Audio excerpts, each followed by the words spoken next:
Hey Internet, it's RJ. Welcome back. Thanks for tuning into the show today. Now, in today's episode, we are going to take a look at another Trusted Traveler program, this time focusing on Nexus. So, of course, typical fashion here, we will talk about what Nexus is, how it works, why you might want to consider, and, of course, how credit cards play a part in these Trusted Traveler programs. So, of course, if that sounds interesting to you, then go ahead, press the subscribe button, and let's get to work.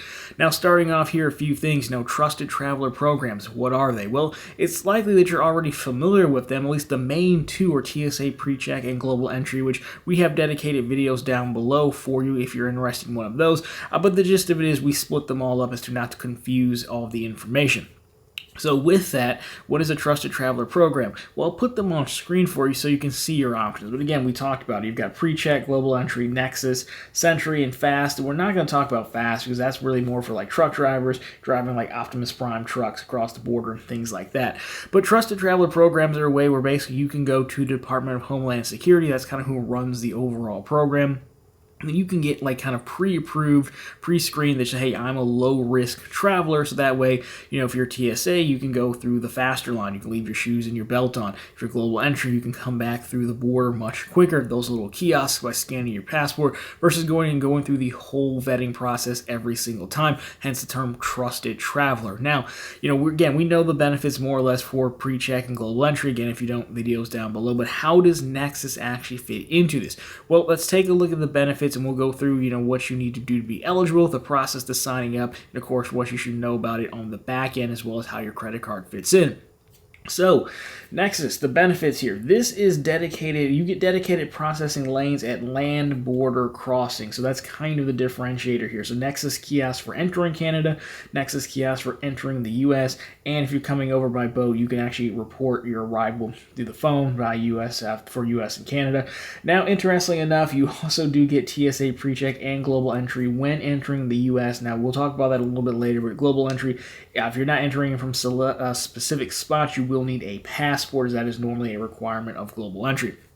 So that's really the thing here, and it's kind of, when you look at all the Trusted Traveler programs, they get a little confusing, right? Because again, you have TSA PreCheck, which is strictly for flying domestic, getting through airport security. You have Global Entry, which is getting back into the United States from outside the country. Then you have Nexus, which is specific, like almost, you could think of it as an agreement between the United States and Canada, so you can go back and forth between those countries, fairly easily. Now, of course, that doesn't cover Mexico. I believe Mexico is the one that falls under Sentry. Now, why couldn't they all just kind of be either you have a Global Entry thing or you have PreCheck? I don't know. It's the government, but that's why we have 3 videos. So that's the main difference. But of course, Nexus does give you PreCheck and Global Entry that, again, we'll talk about. So, for example, I used to work in Detroit.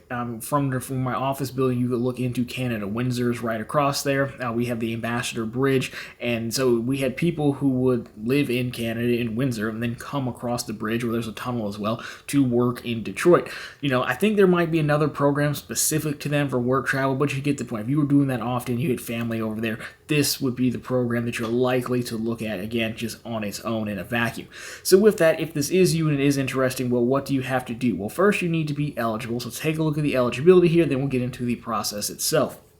So when it comes to eligibility, you need to be a U.S. citizen, U.S. lawful permanent resident, Canadian citizen, Canadian lawful permanent residence, because of course there's that agreement between the two countries. Mexican nationals who are also part of Mexico's Trusted Traveler program could also apply for this. And if you're under 18, you must have a parent or legal guardian to consent to you participating in the program. Now, of course, there is a list of ineligibility here, and I won't go through all of them, but you can see, again, if you're one of these 9, then just make sure you don't waste your money. Again, it's $50 to apply for this, and it's non-refundable, so go ahead, double-check that ahead of time. Now, overall, application process, I don't have Nexus. I have Global Entry. I think the application process is fairly similar, but, again, you're going to fill out a Trusted Traveler application. What that is, again, we'll link to the site down below. It's a government site. You can make a profile, submit your application. They ask you standard information. You have to upload your driver's license, your passport for Global Entry. If you did Nexus, probably not.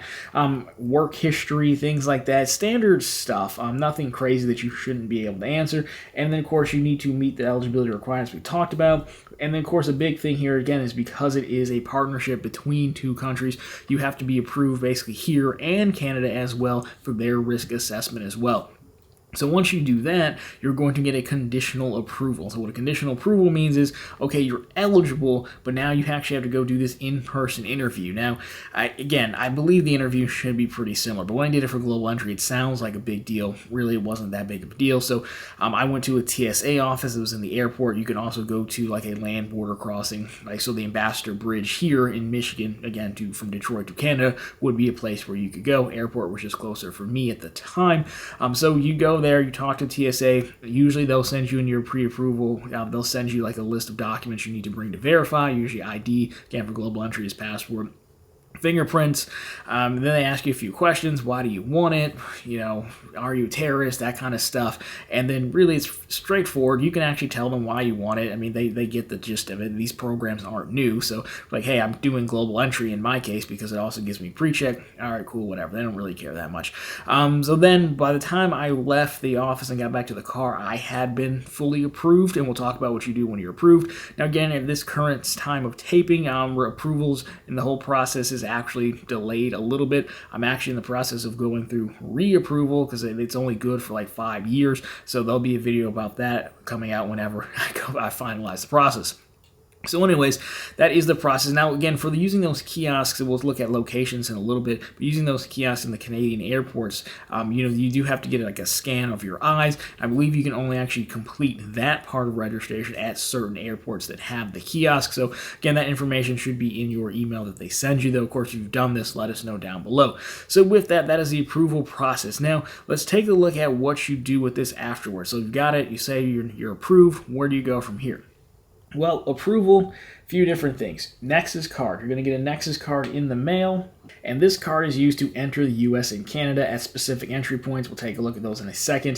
TSA PreCheck. Again, you're going to get TSA PreCheck. So there's something called Pass ID or Trusted Traveler Number. It'll be in your account that you use to go through this whole process. If you take that and you enter it into a specific field in like your Delta account or United account, there'll be a field for it. I'll put a picture on screen. You put that in there. That's what's going to put TSA PreCheck on your boarding pass. So you're definitely going to want to do that. And then Global Entry, when returning to the U.S., you can use. However, if you're going to go through an area that's not pre-clearance, then you're going to need a passport, because again, a passport is a requirement of Global Entry. It's a requirement to get it out in and out of the country in general. Anyways, so let's talk about those locations and let's round this one out here.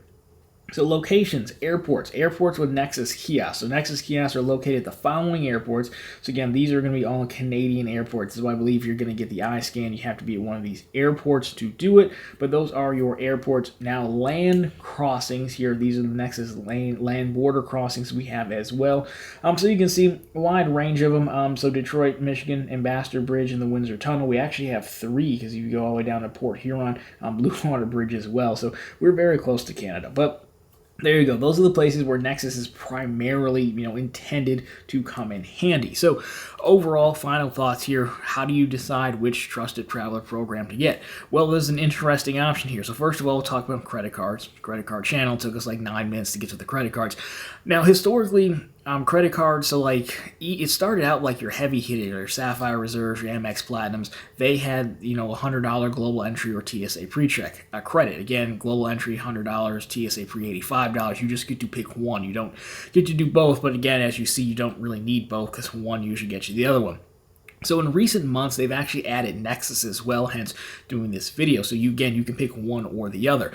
Now, historically, how I decided when I got Global Entry, because again, I had a passport, Global Entry costs more, and it also gave me PreCheck as well. So that's why I did that one. What you want to do is you make sure you have a credit card, a travel credit card that has that credit. You get to use it once every 4 years because it's good for 5 years, but then you can start renewing in year number 4, which again, I'm going through the process right now, so I recommend you jump on it as soon as you can renew, because it seems like it takes a little bit of time. So again, they have travel cards that are as low as like $95 that have this credit on there. So if you look at that, using that plus a sign-up bonus, year number 1, tons of value right there. But anyways, you're going to use that card to pay for the application. Now, as a side note here, if you already have it, you can use that credit card to pay for anyone's application, because all it gets reported back is the item, the charge. The codes is like Department of Homeland Security or something. and then you're good to go. So even if you wanted to share this with someone else, you still could. So you'll do that, and of course, then it's pick whichever one makes sense for you. Now, if you don't have a credit card, you have no interest in getting a credit card, well then it's funny because Nexus is actually the better one because again, Nexus for $50 gives you Nexus, but it gives you TSA PreCheck, which I think is what most people really want usually, and that's $85, so you can see you're saving some money there. Now again, I think the Nexus one, they generally like you to be at a specific border crossing or close to it to sign up, but no one's going to tell you no, even if you tell them, hey, I'm doing Nexus because it makes PreCheck cheaper. I don't think they're going to have a problem with it. I've read on forums people saying just being honest and it's fine. They don't really care as long as you're eligible. So, again, I say if you have a credit card, pick whichever one fits you best. If you have a passport, probably go global entry because you still get a card, I believe, that you can go across the border. It's a little bit different for us here in Michigan because if we really go across the border live, you can get like a flag, an enhanced ID or something on your license and do that as well. So Nexus not as big of a deal for us, but anyways, that's kind of how I would look at it. Again, if you don't want a credit card at all, then Nexus may be your best option because it makes it the cheapest to get PreCheck, and if that's what you're really after. So anyways, that has been a look at Nexus and how to get it, of course, how to use your credit card as well. I'll link the other two down below. Of course, whenever I go through my reapproval gets finalized, that will be out as well. So of course, guys, if you like this one, drop me a thumbs up down below. If you find it particularly interesting, consider subscribing to the channel. Again, posting content just like this every week. Of course, right back here every Sunday with all the news you can use in the week that was in credit and finance. Again, sound off down below, all you frequent travelers. If you have Nexus, let us know why you picked that one, or if you went to get Nexus to get the other ones cheaper. I would love to know your process on that as well. Anyways, guys, that's going to do it for this one. As always, thank you so much for watching, and talk to you very soon in the next one.